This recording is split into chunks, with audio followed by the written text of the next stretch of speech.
So, with all that, Dr. Bill, how are you, sir? Just fine, thank you. Good speaking with you, Jeff. You too. You know, Dr. Bill, you've been at this thing now since 1971 when you were brought in by the Kansas City Royals to do, from my understanding, an experiment.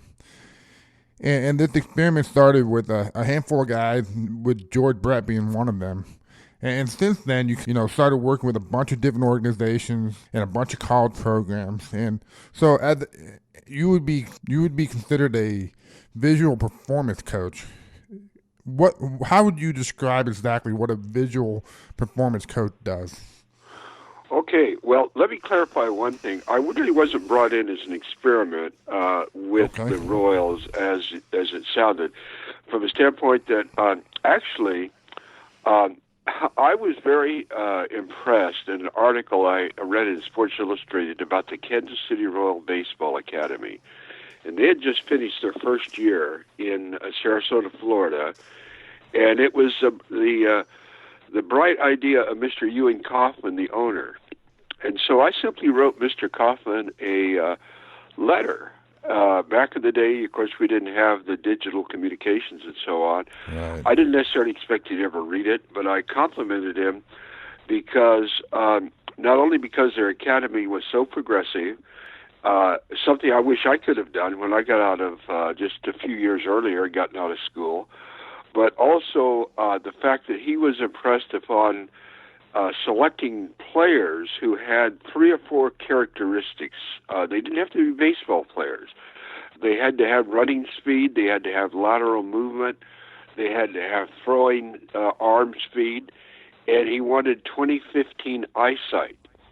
And so that was really unusual to me as an eye doctor. It's like, wow, you're Right. interested in vision. So I complimented him on that. And lo and behold, one morning, and my schedule was quiet. I got a call from Mr. Kaufman directly, and we spoke for an hour and a half. And he said, I'm really fascinated in what you can do. And he said the team is going to be in the Kansas City Royals are going to be in Oakland. Uh, this is like September '71. And I'd like for you to evaluate at least one player. That was sort of the experiment part of it. Okay. And I evaluated the player and sent a report. And Mr. Kaufman called me and says, well, can we send Ed Kirkpatrick and our sports psychologist out for a week with you? And I sure, absolutely. That was probably in November of '71. And Ed Kirkpatrick was they didn't have when he was signed. He was signed as like almost like a 17-year-old by the California Angels. But the Royals had picked him up, and they weren't satisfied that he was performing to his level of potential. And so, sure enough, we found some vision issues in the evaluation, but also was able to get Ed understanding how he could see the ball much better, but he wanted to work on it. So he came out for a week. The sports psychologist came. He was very negative. He was very much against it. He had to fly in from Florida. But by the time they left at the end of the week, they were both excited that this was going to be significant in Ed's career. And they recommended to Mr. Kaufman that he extend it to more players. So Mr. Kaufman called me a couple of weeks later, and he says, I've got, I don't know, something like 18 players that I'd like for you to come to Kansas City in January and work with these players. And ironically, George was not one of them. Come to think of it, there was like 15 players in Kansas City. And he said, I've got three young players in California. Would you possibly willing to see them? And I said, sure. So they came about the 10th, 7th to 10th of December, and that was George. George was just 18. He'd signed in the prior June. And anyway, we went on and worked with the players in Kansas City, which involved Lou Pernella and Amos Otis, a lot of pretty good players, Freddie Patek. And one in particular, Mr. Kaufman did call me. Says, I have one more young player I'd like you to see. Would it be possible we could squeeze him in? I says, well, sure. And his name was Frank White. So we had some great experience with some very interesting players and talent at that time. And it was all about training them to be able to use their eyes, their brain, and their body better together so they could see the ball, track the ball, have better eye-hand coordination, and really a lot about how to improve their focus so they could have better focus defensively, running the bases, throwing, hitting, bunting, so on. And, we had some very willing young guys willing to get better, and they got some pretty good results. Yeah, that part is fascinating to me. Whenever I read your stuff on slowthegame.com and your book, the whole eye, mind, body working together, and I think it's one of those things that not enough people understand this concept and how important it is, especially when you got a guy throwing 95 with movement. That's right. So it's That's right. interesting that to me that one of the first lessons we ever got as a young player is see the ball, and it's kind of assumed that everyone knows what that means, and really nobody had really been taught on what that really means. How do you see the ball? So I think we're missing this part. So what to look for, how to do that, and stuff like that. So can you talk a little bit about the how-to part? Well, you're absolutely right, Jeff. It would be very interesting or very easy if you just walked out in your backyard. It was to look at the ball or look at the bird or look at the whatever. That's easy to Right, do. But right, when you come to the game of baseball, there's so much going on, and you listeners and coaches could describe it even far better than I. But all of the sound, all of the movement, and obviously it changes and can get very intense. Let's call it chaotic, okay?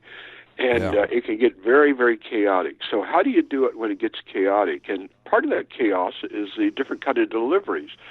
So, for example, as a right-handed hitter, maybe I can see the ball pretty well from a left-handed pitcher throwing over the top, but how do I see it from a right-hander with a three-quarter or maybe even a submarine or sidearm or over the top? I mean, all these different deliveries. And I know when I kind of got excited about helping players, I realized I played for, gosh, I don't know how many years, probably 10 years through youth ball, high school, and college. I played 4 years at University of California at Berkeley. And it's like nice. no one ever mentioned anything about how to see the ball. So how Right, do you see it? Well, obviously, you make it a priority, and that's easy right, to sound. It sounds easy, but that's not easy to do when you think, right. I've got to get a hit right now. If I don't get a hit, they're going to pull me out of the lineup, or some other. And so I would say the number one probably hurdle is thinking too much. So Yeah, you mentioned the eye, mind, and body, and I used to use that phrase. Today I prefer to use the eyes, because there's two eyes, and the brain and the body. the brain. Eyes, All right, brain, brain, brain. and body. And here's the deal. The brain it's everything. And that's what you're training with all of the drills and all of the, everything that goes into getting better is training the brain so the brain can take over. But the interesting thing about it is at that moment that the ball is being pitched, that half a second, less than half a second, the best performance is when the brain becomes quiet. It's Right, not active consciously. Certainly it works subconsciously. But the brain needs to be quieted down. So one of the things that we learned a long time ago was if there's a lot of noise and a lot of talking, and so coaches, I would say if there's one thing I would try to make as a requirement in a game is no one talks to the player, including you as a coach, when the right, player steps in the box. When the right, player steps in the box, He cannot be thinking about where his hands are, his feet are, his launch angle, whatever it may be. He's got to let all that go. If he's thinking about it, or the fact, look for the curveball, he can't think about those things. He can be told that on the bench in the on-deck circle, but once he steps in the box, he should own that exclusively. There should be no more signals, no more signs. He's got to just focus on seeing the ball. So you mentioned George Brett. Wow, how was I such a lucky fella that in December 1971 I connected with this young man who looked like a surfer from California beaches, and he was, sort of. He wasn't a very good player from what most people said, even though back now, people say, oh, yeah, he was a great high school kid. Well, he was good, but he didn't hit that well in rookie ball. But George wanted to get better. And the interesting thing about it is it really had a lot to do with his brother,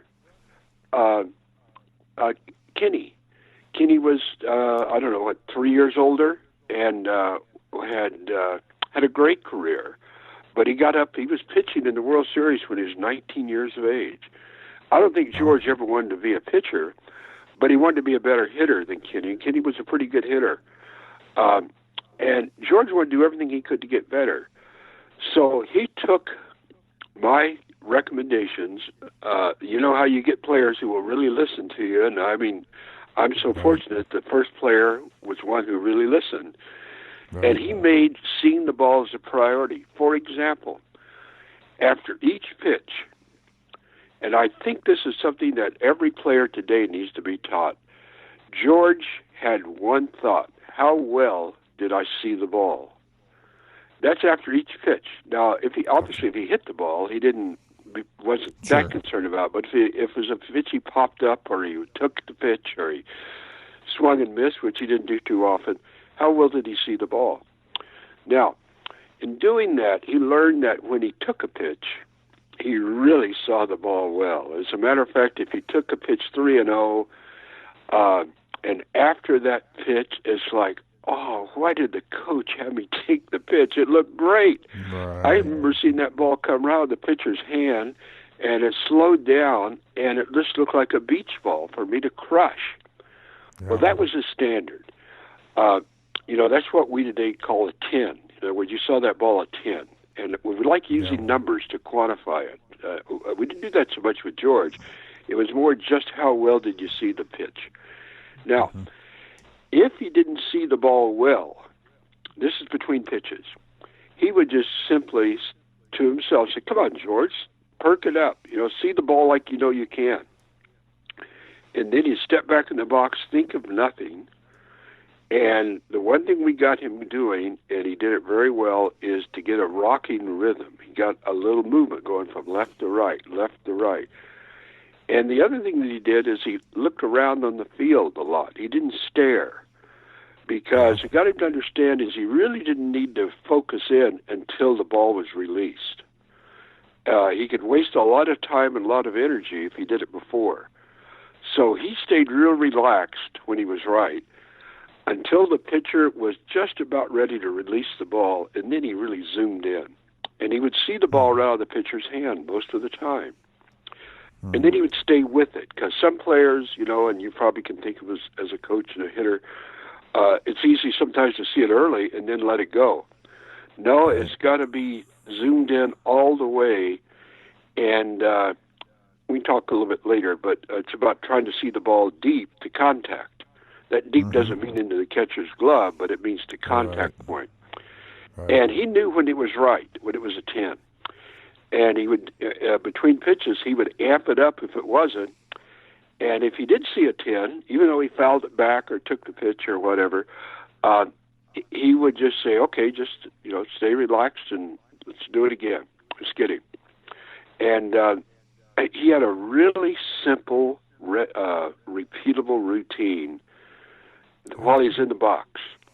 Now, George also, on the brain side, and we taught him this, he didn't know anything about it, he became really great at picturing the opposing pitcher's pitches and seeing what those pitches would look like and feeling his actions whether it be taking the pitch or driving it up the middle, which was primarily his focus.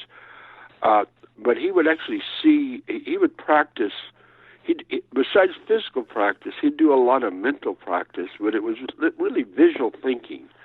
And it became almost like a natural way for him to think about the game. So he would picture his actions, but once he got in the box, he would not think much about that at all, but just see the ball. See the ball. Yeah, and so when you talk about visualization, is that something that you teach? So how do you teach visualization? Well, was your question, how do you teach visualization? Yeah, because we can tell a kid, maybe, hey, make sure you're visualizing, but we can't really see what they are seeing. Yeah. Well, here's one thing that I would say. I don't like the word visualization, and yet it's okay to use it. But I want to get some clarity. It's really just visual thinking. It's a form of thinking. Now, most young people in school obviously do a ton of verbal thinking, and that's kind of the thought process is typically verbal. And as an athlete, there should be very few words involved. A key word here or there, maybe, but not a string of words. Right. Visual thinking is more like seeing yourself receive a ground ball, catch the ball, and make the throw to wherever you're, first base, I assume. Now, how do you teach that? Well, it's not easy. One first thing is you make them alert to the fact that it is a factor. And one of the better ways is I'd like to choose successful actions. And so even playing catch or fielding or bunting, hitting, is immediately after doing something well. I call replay, but you could call it recall. Recall exactly what you remember seeing. What did it look like when you did it? And just leave it at that. In other words, don't take it very far. Just have them replay what they did when they did something well. That will put them in touch to visual thinking. Now, let's say that in batting practice, I hit some line drives and they have the exact action that you want. Have them replay it immediately. Recall what they remember seeing and what they remember feeling. And then later, encourage them to recall that just before a pitch. So I call it pre-play. So they replay and they pre-play. And they just work on that. Now, they have to understand there's no guarantee there that that's going to produce results. They just do it. Becomes a form of thought that they get in the habit of doing it, and usually, I mean, I've never had any kickback to say that's not helpful. It's almost always like, well, that's pretty amazing. Sure. Yeah. But every player's different. I do know this, that it'll never hurt them. The emphasis on seeing the ball as well as possible and trying to get better at it. I've never had a player come back to me with any kind of a complaint or confusion or frustration. The ability to picture successful actions right after they've been done, never seen that cause an issue. So there's no negative there, and oftentimes it does enhance a player's performance. Right, and Dr. Bill, I like the idea of replaying your success, the pre-play. That gets you away from kind of thinking about where your hands are, where your feet are, or kind of thinking about any negative thought. You're constantly replaying your successful at bat, and really you're playing that over and over and over. Now, you're not overdoing in terms of overanalyzing, but you're not thinking a lot about what you need to do. Yeah. Well, Jeff, realistically, you can incorporate all the right mechanics in a good visual thought. And as a matter of fact, you could even encourage that when they're not in the cage, that they have visual thinking as if they are in the cage. They could actually have batting practice without having live batting practice. Is it as good? No, but it's sure better than nothing. It's going to get them ready, as opposed to stepping into the cage cold, with a dead brain, if you will. Yeah, and that takes that takes away from the mindless work. But there's a lot of mindless work that's going Right. on. And so, by the way, there's no magic to that. It's just thinking as an athlete. It's what I would call athletic thinking as opposed to academic thinking. And I want to mention a couple of things because I know you have several coaches listening. See, coaches tend to do this very well. Coaches, just through the process of coaching, I mean, you're visual thinkers, I'm sure, and you see everything in advance, and it's automatic. It's hard to believe your players don't do the same thing, but they don't have the same experiences that you have, and they don't do the same thing. And you're right, they will tend to think about all kinds of the wrong things, whereas to you it's so obvious they should be thinking about, hitting that, shot to left center, right center, whatever. They're thinking more about, gosh, I better hit it, or, I hope my hands end up in the right spot, or whatever. So part of it is to get them to think like you do. Yeah, right. And a lot of that comes with experience. And I think we get these younger guys. They got to get the experience, the right stuff. They got to experience the wrong way, and you just got to be Sure. patient with that process. That's right. Exactly. And, while you say that, um, we were just with a major league player the other day who's very, very good, and asked him the question, how many at bats did he have? Well, he had nearly 600 at bats during the season. Well, we know that the major league average, this is Major League Baseball, but there's, you can break this all the way down to Little League. The average is about 4 pitches per at bat. So he spent his whole season, he saw 2,400 pitches. High school kid might see 400 pitches, and maybe a youth league might see 200 pitches. But typically in the major leagues, about half of those are taken as balls. They swing at a little less than 50%. And, obviously some a little more than others. But let's say that a hitter swings at 50% of those pitches. So the major leaguer, he swung at 1,200. Your high school player maybe swung at 200, and your youth player maybe 50. Okay. The question that we'd like to ask them is, what percentage of those swings were absolutely perfect? And we are just amazed at the results. I mean, the answers we get. The undeveloped player, and sometimes even like a young major leaguer, they might say 20, 30, 40, 50% were perfect swings. The veteran guys, the successful guys, 5% or less. Player the other day said, I don't think I ever have a perfect swing.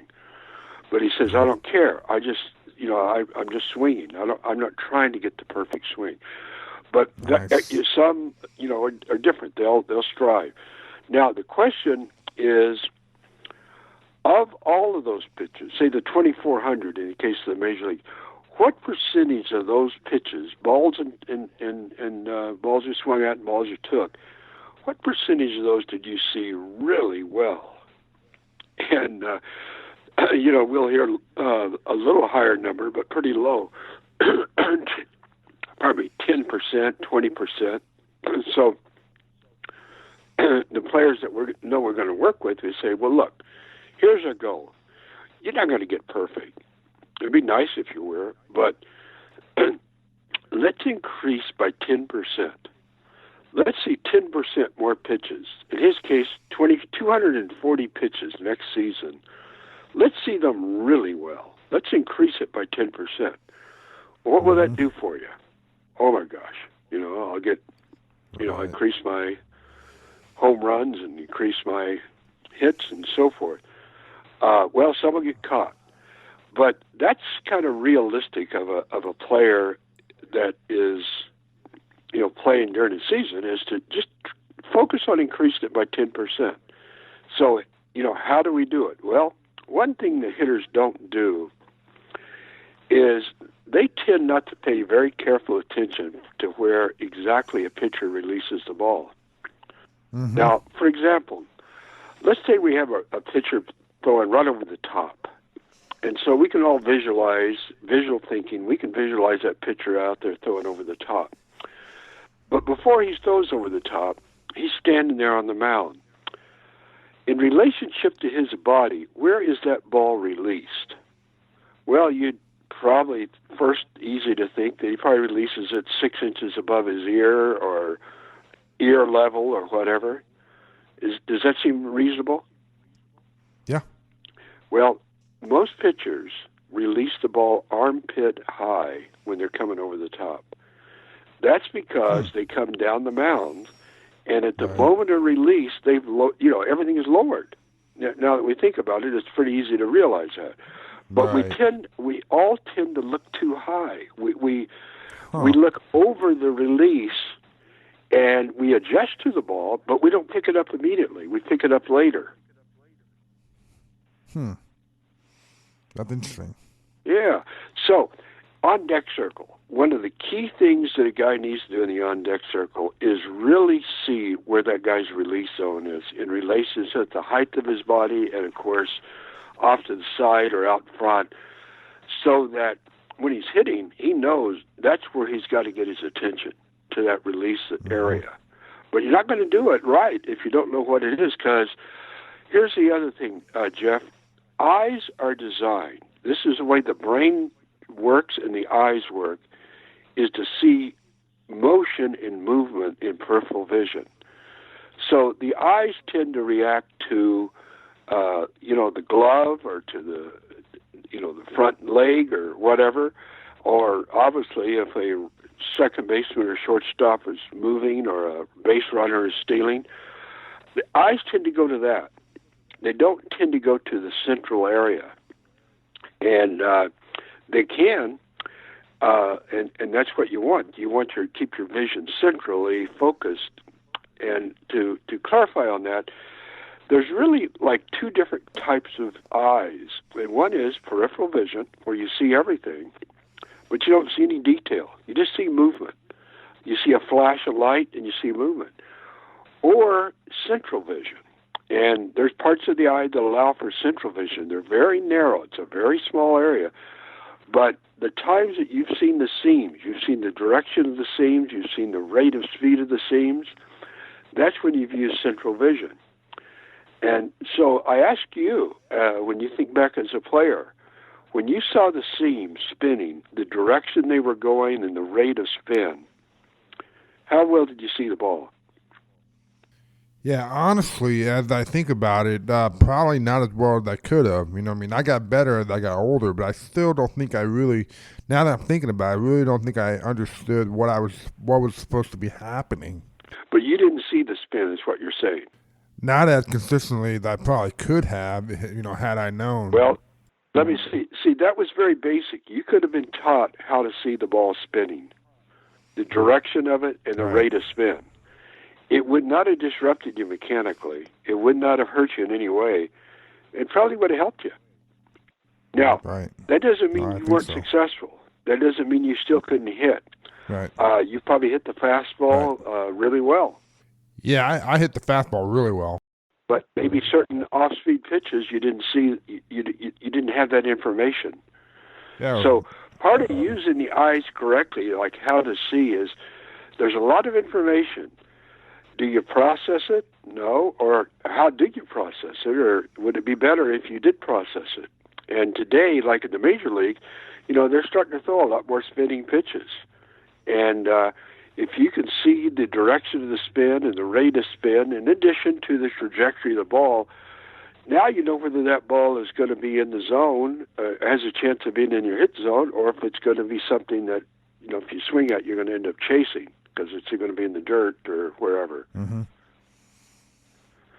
So that central vision, here's what happens. When you see the ball, this is what I think is critical. And this really is the brain, but it's the eyes feeding the brain. When you see the ball in peripheral vision, here's what happens. The ball looks smaller. It looks faster, which isn't always bad because it gets you going. And it seems to move even more when it moves, particularly late. Seen in peripheral vision, it's like, wow, that thing was a double break or whatever. Now, when you see it in central vision, the ball, first, you do see that when you see it in central vision, you see the spin and the direction of the spin. The ball looks larger. The ball looks slower. And in no way does it seem to move nearly as much. It moves less. And when you start seeing it that way, it becomes a little bit easier to square that ball on a regular basis.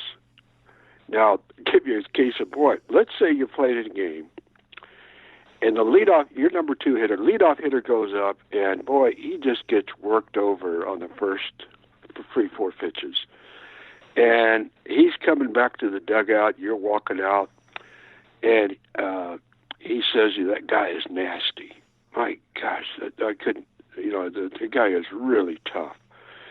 Now you get up there, and you pick up the ball right out of the release, and you see the spin, and you track the ball really good, and you stay with it, and you crush a double. And you're thinking, what's the guy talking about? I mean, in other words, when you think back later, why was he telling me that guy was so tough? He wasn't tough at all. So the point is this, I'm trying to make is, if you see the ball in central vision, it doesn't look as nasty. And sometimes when you get spooked because a player or several players on the team talk about how tough that guy is, it's because they're not looking at the ball right. They're not seeing it correct. And they're giving you misinformation. And you as a hitter have to just ignore that, not get spooked by what others are saying or doing. I love that. And so can you talk a little bit about picking up the ball and then tracking the ball, which is that two different things? Yeah, they're kind of, you're right, they're kind of two different things. Let's take it defensively. And then, you can convert it as a hitter. But defensively, the tendency from center field, left field, third base, first base, is to see way too much. And there's also a tendency, and I think this is the one thing that is so difficult, and I don't know that I've really been successful in helping as many guys understand this as I would like. One of the worst things to vision and seeing the ball defensively or as a hitter is staring. Staring is good for a half a second or a second, but then it falls apart. So what you don't want your players is staring to where they want to see the ball. They want to look at that area, but they don't have to keep looking at it. They could look away. They could look at different places, and then they come back to it. They need to know when to come back. They got to come back on time, but they don't want to stare. Now, the next thing is maybe having some kind of a habit. So what we teach our defensive players to do is to have a place between themselves and the contact zone of the hitter. In other words, identify where the ball is going to be hit. So if I'm playing third base or first base, and it's a left-handed hitter or a right-handed hitter, what's the contact zone that he can make contact? It's out in front a little bit in most cases, and that keeps me, because I want to end up looking there. I don't want to look at the hitter himself. I don't want to look at the catcher or the umpire. I want to see the contact area. Now, once I've identified that, I can look back to close to myself and look down at the ground and see a spot on the ground. And I could look out at the zone, back to the spot, back to the zone again.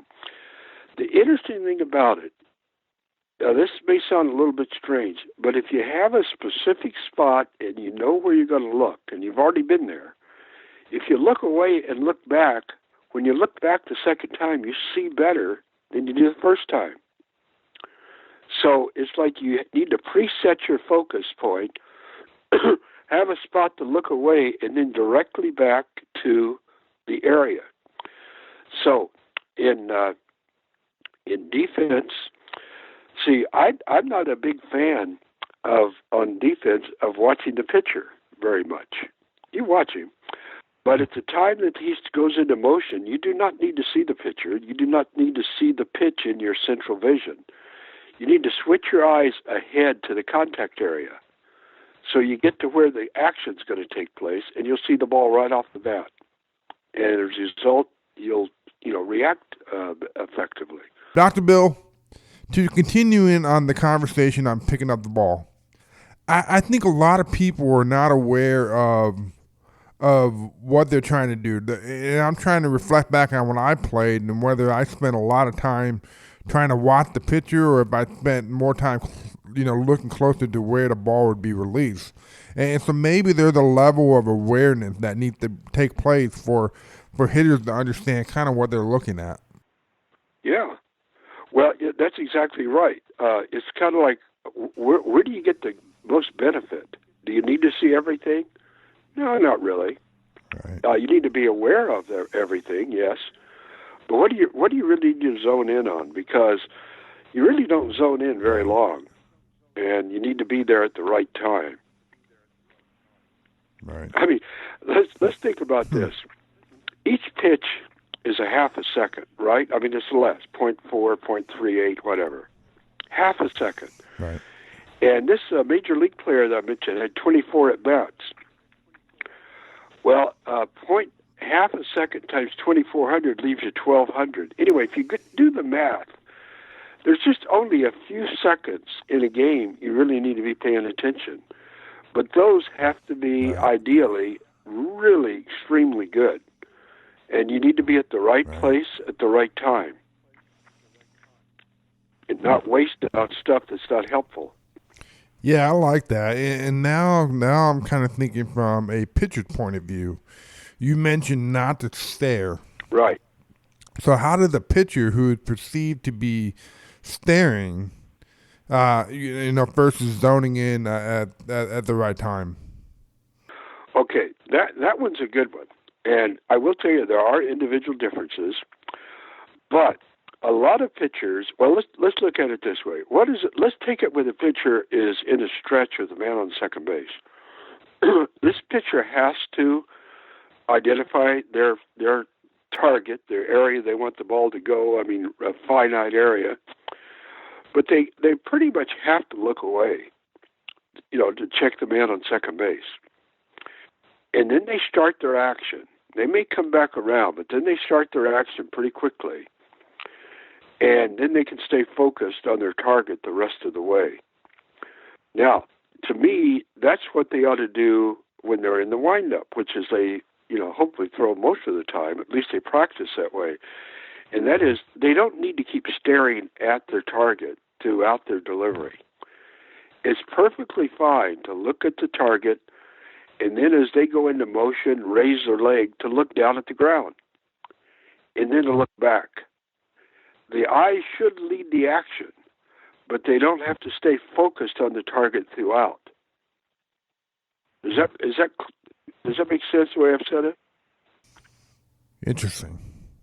Yeah, no, that makes perfect sense. Yeah, because they're going to have to do it when they're holding a guy on second, and probably when they hold a guy on first.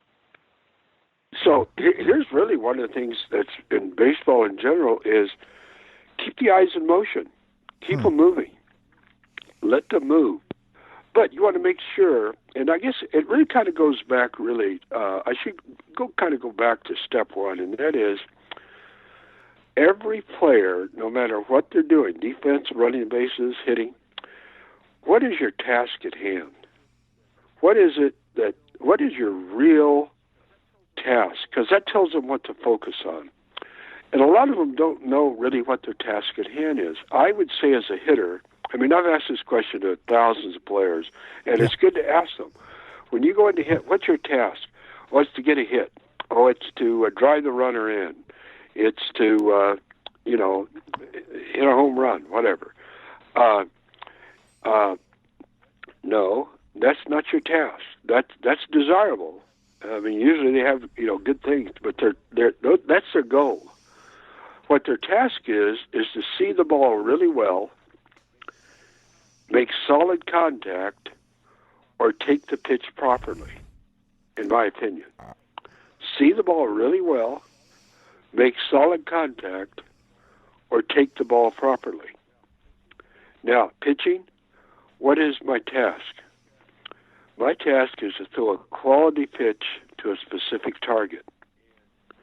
And I should focus on the things that help me do that. Base running, what's your task? It's to see the pitcher, and if I'm moving, it's to, in other words, if I'm going to steal, is to see when he's moving home and I take off. I don't wait till the ball's halfway. I take off because he's, committed to throwing home. But it's identifying what's the earliest indicator, what's the earliest thing that is part of your task at hand, and then react to that. Yeah, I like that. What is your task?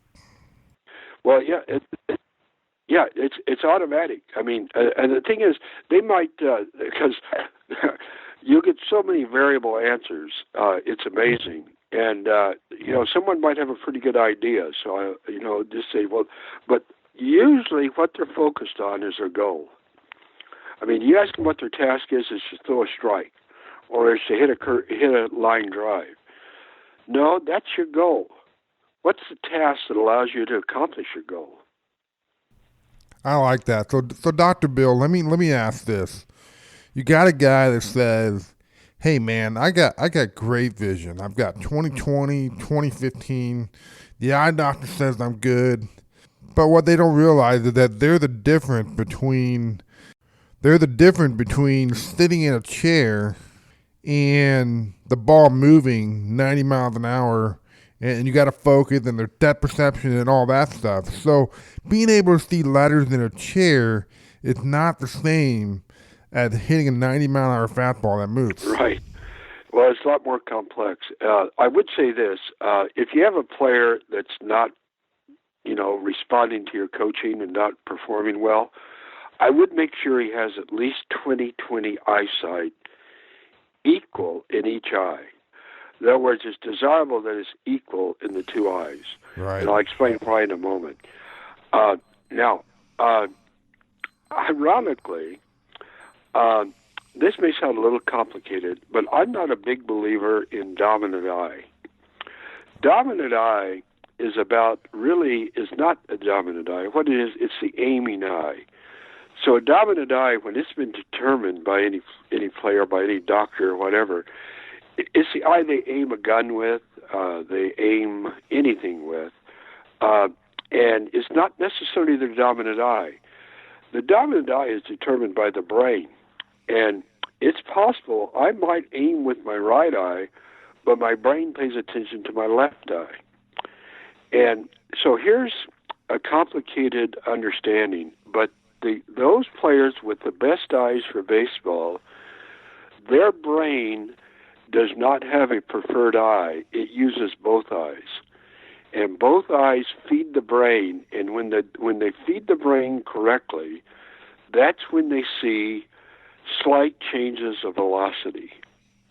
Now, the key to seeing slight changes of velocity is that gives timing.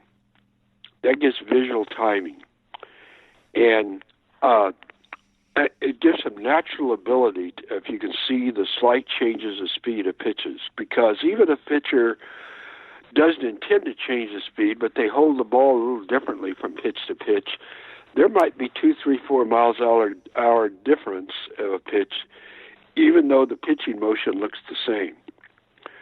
So the best hitters in my experience, including George Brett, got to where they could see slight changes of velocity.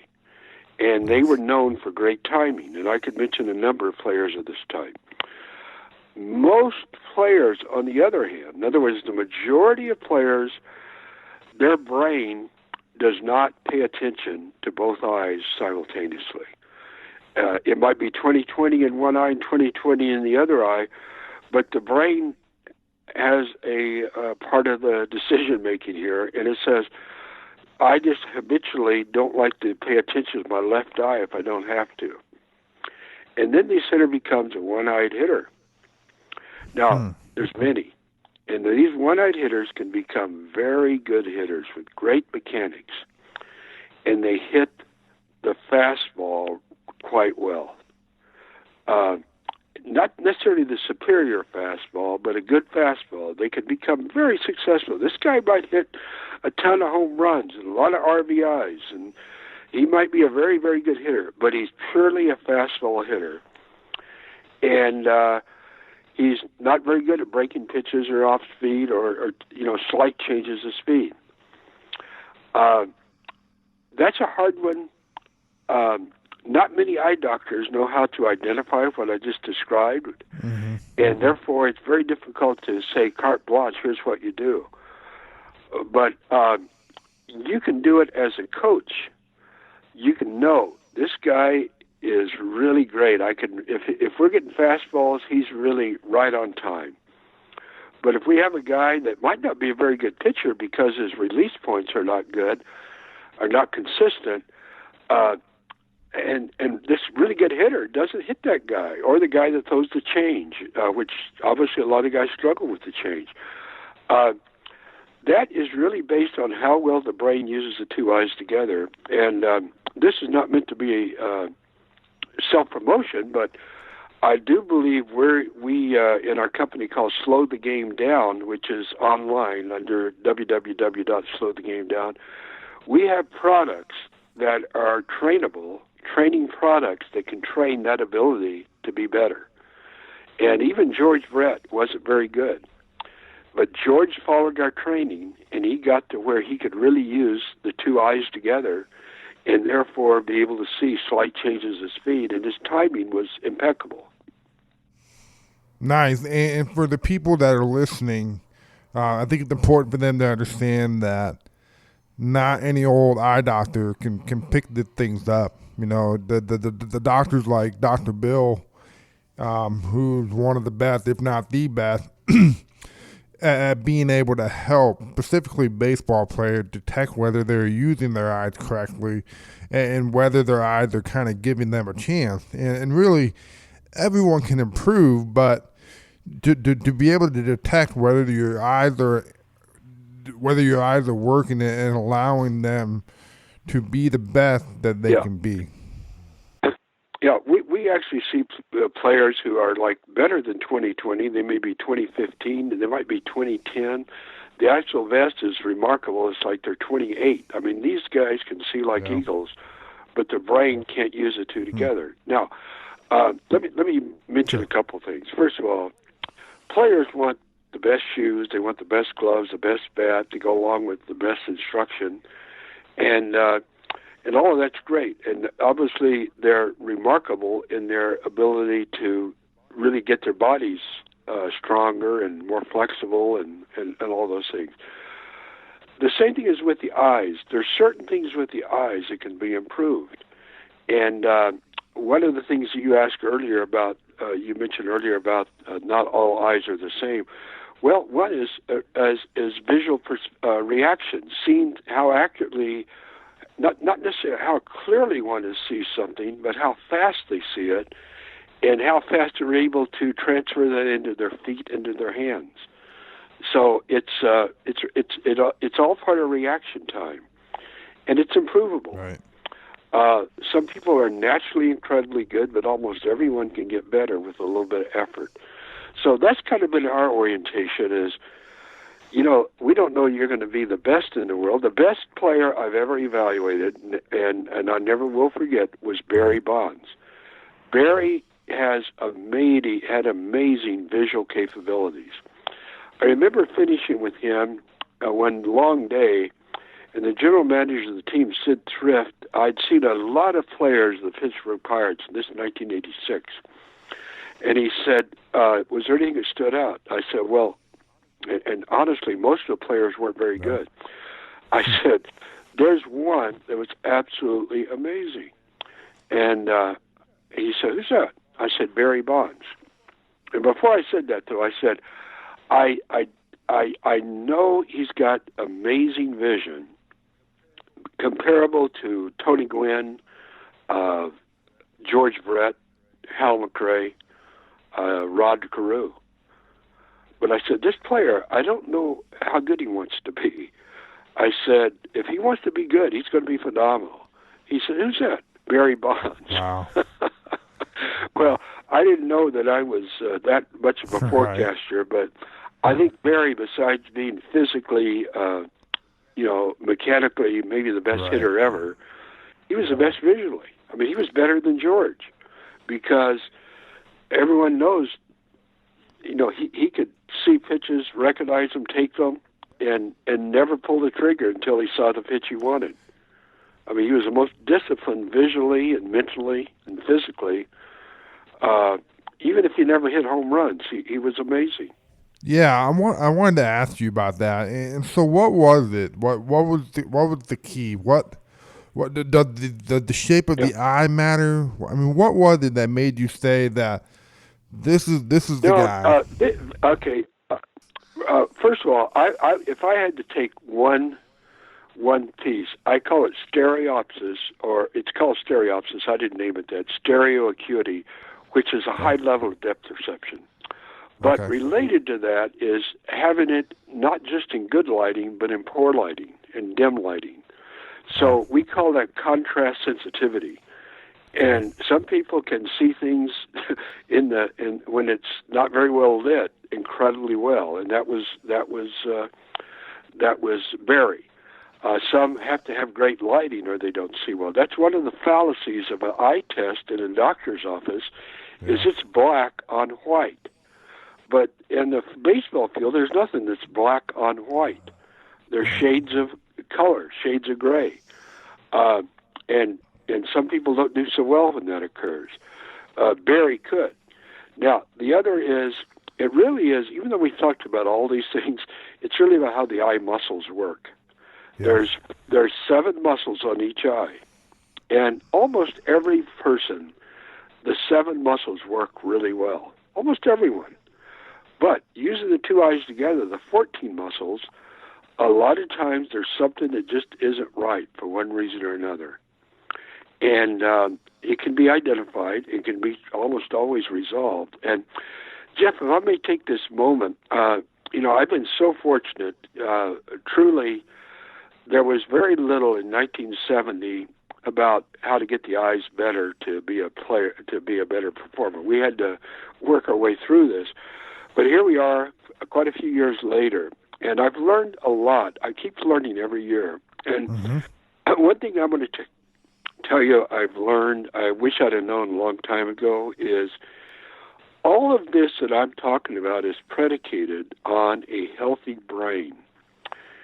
And unfortunately, the reality is there's a lot of brain injuries, as we all know. Right. And, we think of concussion where a guy is knocked out, but there's a lot of head injuries that aren't that severe by any means.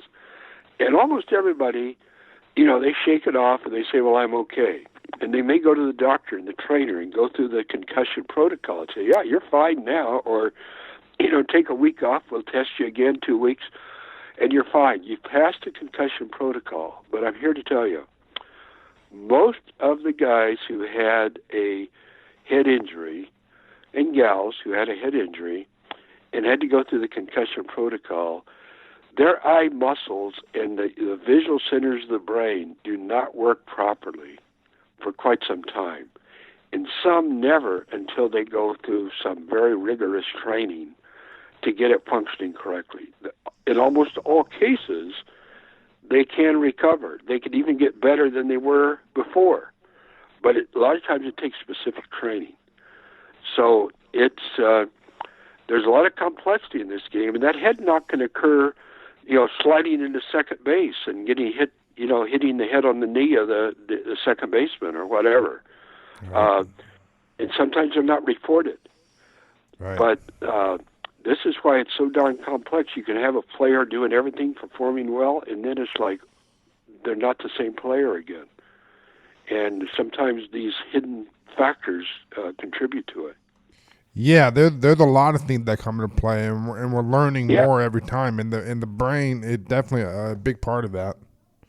It's a great sport. Baseball is fabulous and it's tough, but it is incredibly tough at times.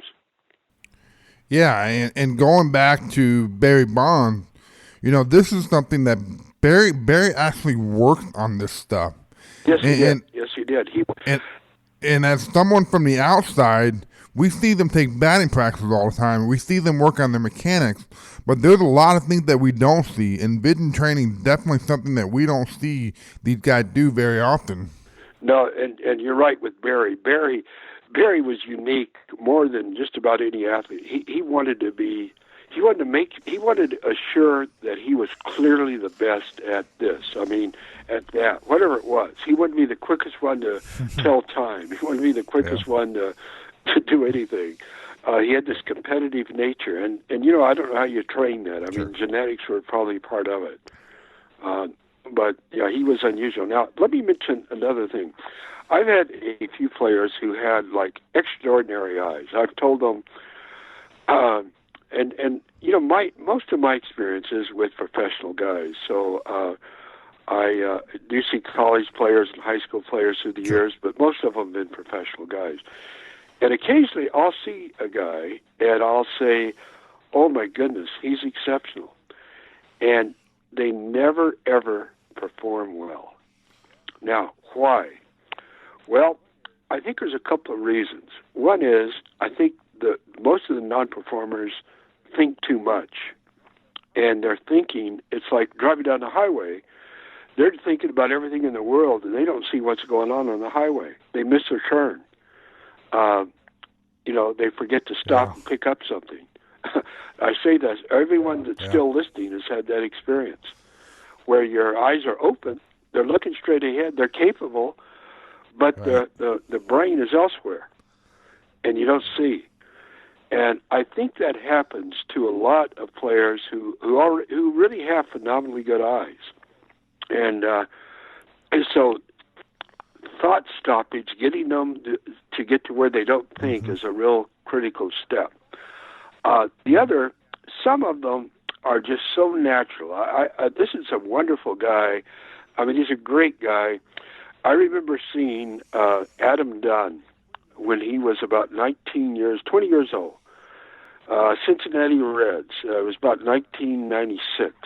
And he had not yet signed, and he's trying to make a decision whether he was going to go back and play quarterback at University of Texas or he was going to sign with the Reds.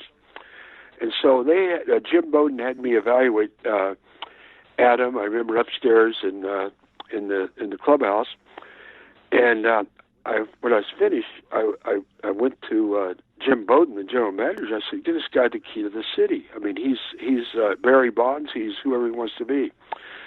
And Adam had the vision, capability to be a Hmm. phenomenal hitter, which at times he was. But he was so good, he was so natural, Hmm. he didn't have to work at it. And I don't think Adam ever really learned how to best use his eyes and his body. I don't think he ever learned how to pick up the ball out of the release point, how to track it effectively. But without knowing anything, he did it successfully 40, 50 times a year, Right. where he did 40, 50 home runs. But I think Adam Dunn could have been uh, maybe not as good as Barry, but Wow. just about as good as Barry Bonds if he'd have been as disciplined. But he didn't have the need. It's like he's a great guy. He's a happy guy.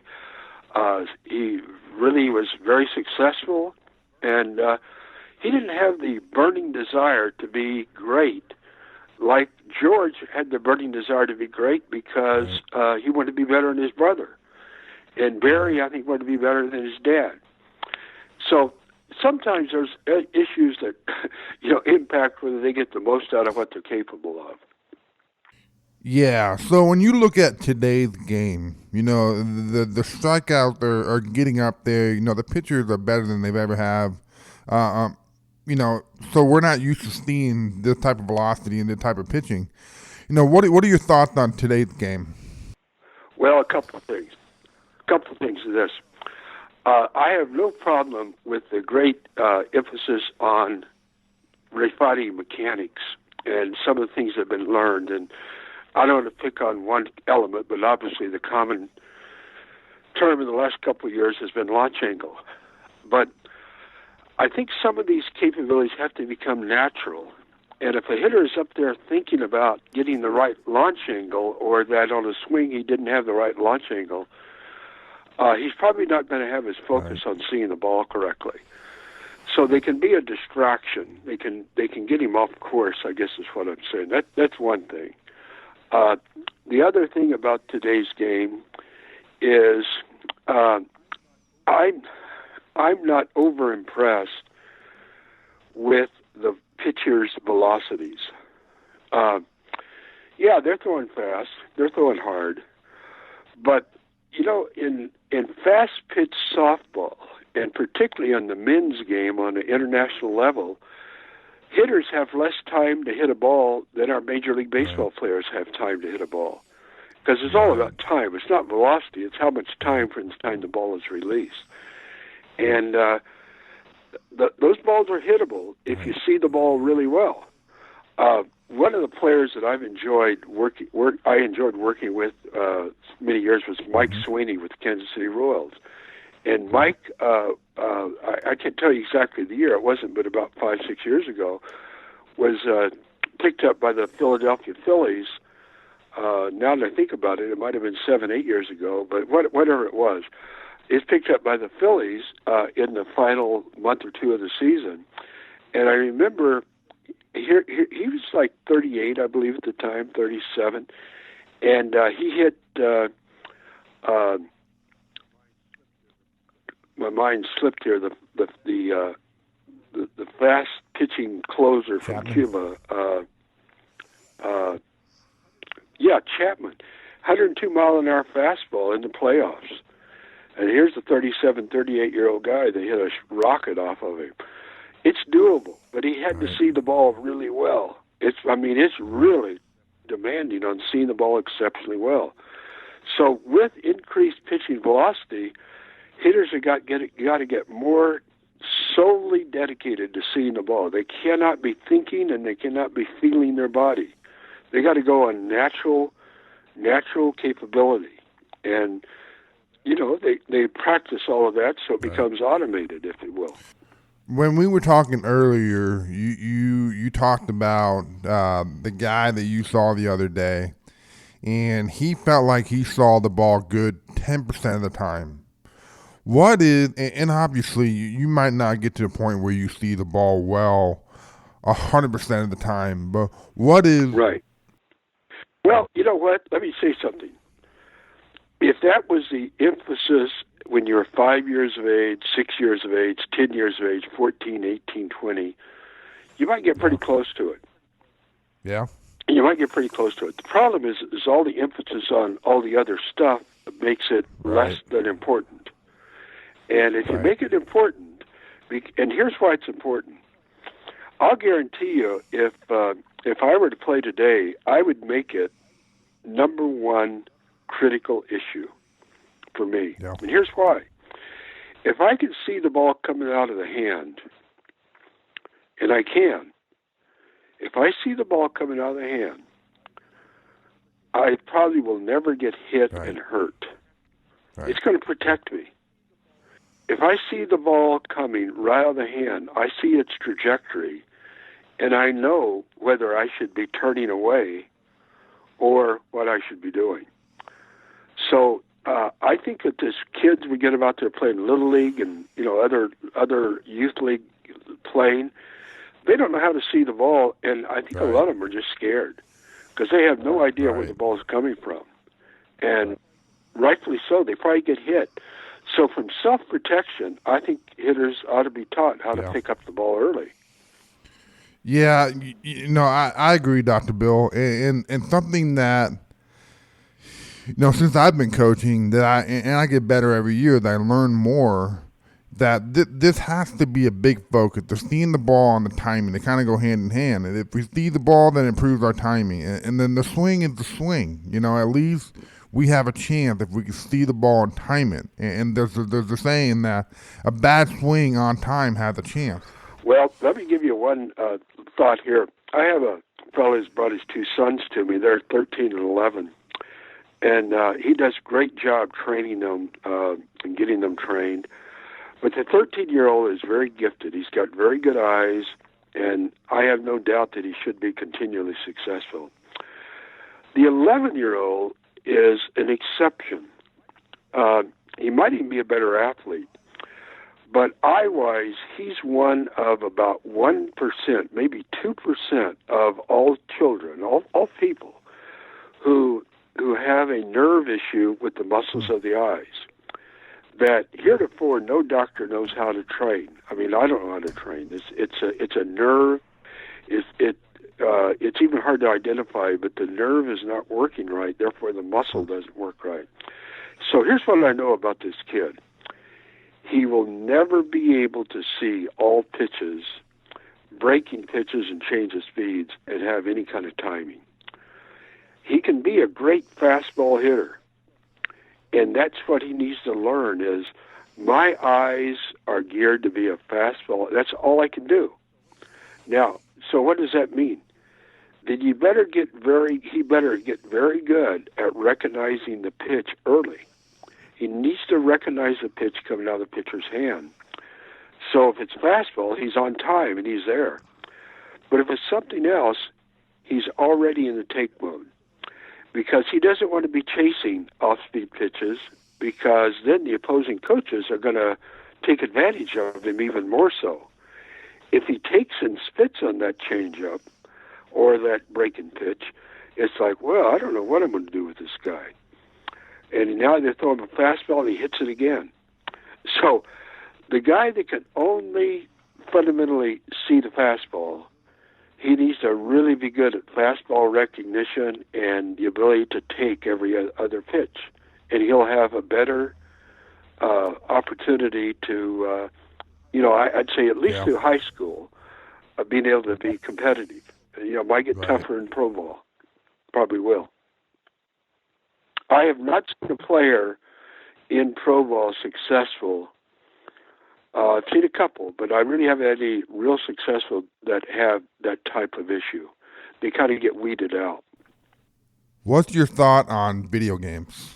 That's a good one. I don't know that I have enough. I wouldn't. Gosh, boy, that's a good question. First of all, using the eyes on a smartphone is very dangerous.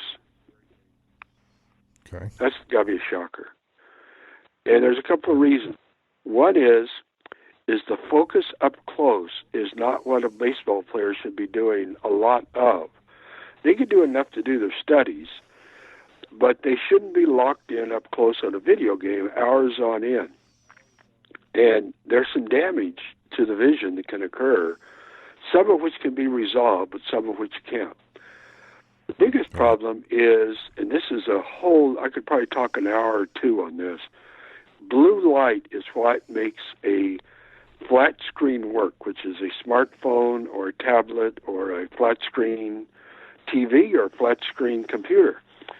But up close, holding a phone just a few inches from the eyes, the blue light comes out of those phones, and it does lots of negative things to the eyes and the brain. The first thing on the brain is it disrupts sleep, and the quality of sleep can really be affected, particularly when one looks at the blue-lighted screen. It doesn't look blue, but that's what it's called, blue light. When they look at the screen, say after 8 o'clock at night,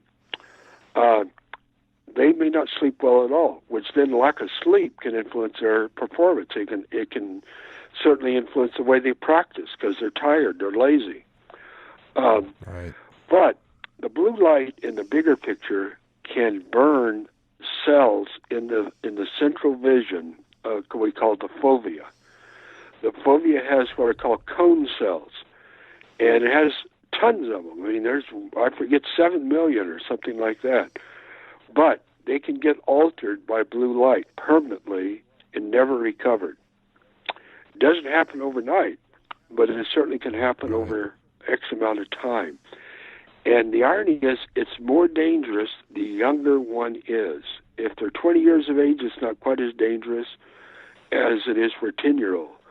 But it's more dangerous than it is for a 30-year-old. So if back to the video games, ideally they would be looked at from a distance on a computer or on a TV. I think there's some benefit by getting the experience of looking for details, just noticeable differences, quick recognition. Those are skills that need to be improved, and they can be improved various ways, and the video games can have some benefit there. So I guess it's everything, like everything. There's strengths and there's weaknesses, or there's benefits and there's negatives. But the blue light is something everyone should become accustomed to, because we may have a horrible recognition 10, 20 years from now that the blue light that started availability, in the 2000s, flat screens weren't available to, 2005 or 2008, 10. And obviously they proliferated across the world. And there may be some real price to pay before long. Yeah, that's scary to think about. It is scary. It is scary. So Dr. Bill, if I was a listener and I said to myself, man, this is some great information, I need to find a way to incorporate that into my kid training routine.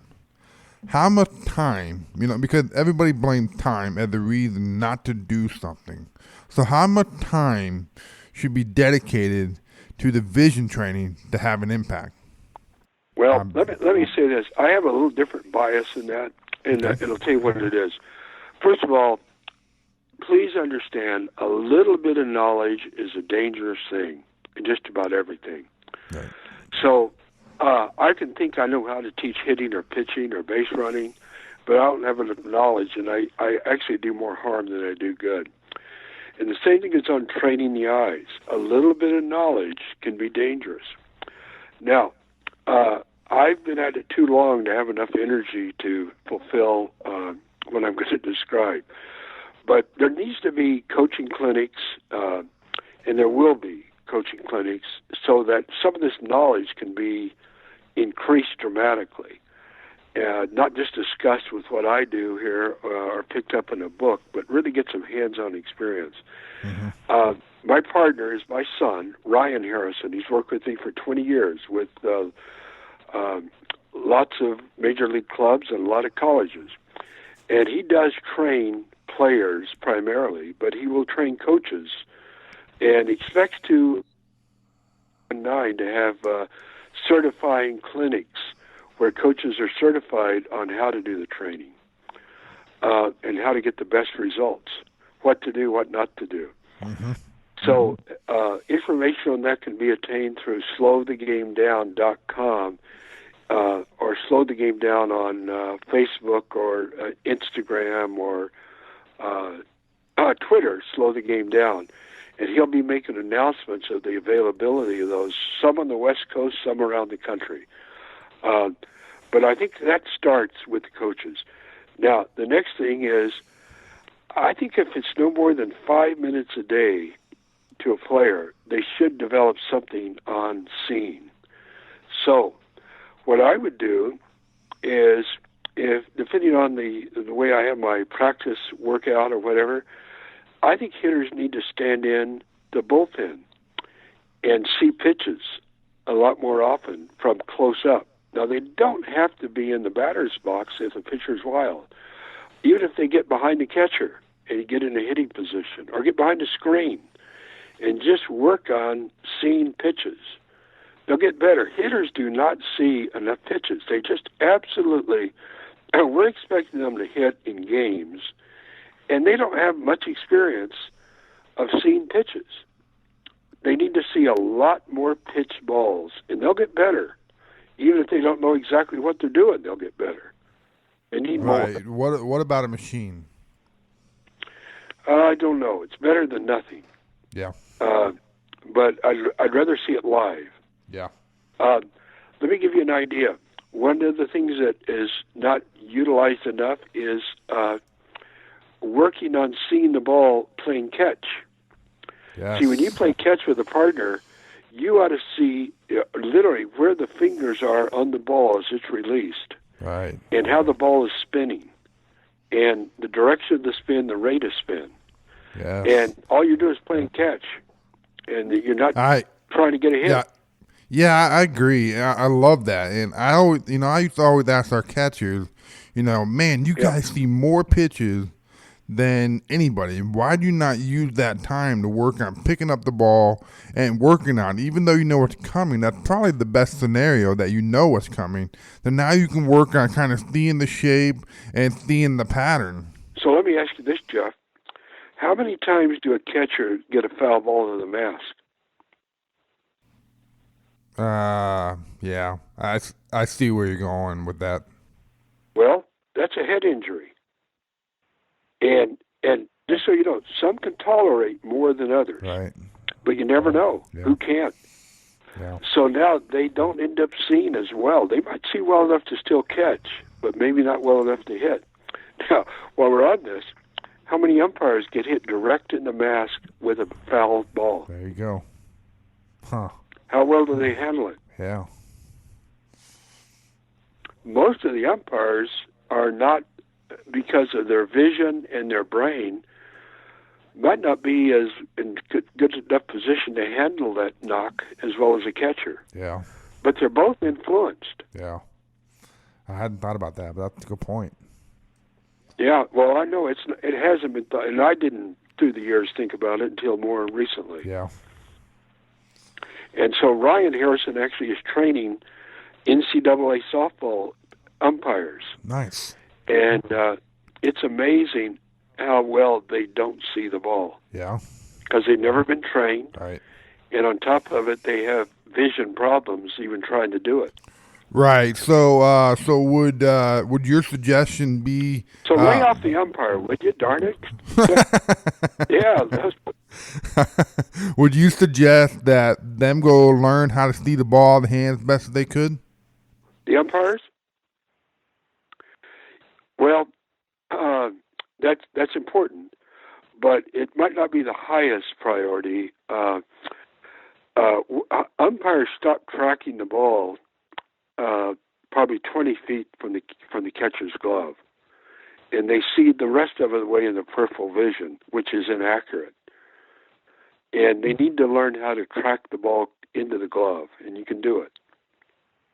They can do it, but they just need to learn how to do it. That's right. I'd rather them track the ball the last 20 feet into the glove and have an awareness of the strike zone than be focused on picking it up out of the hand initially. Yeah, that's a good point. Otherwise, they'd probably be a player, right? Right.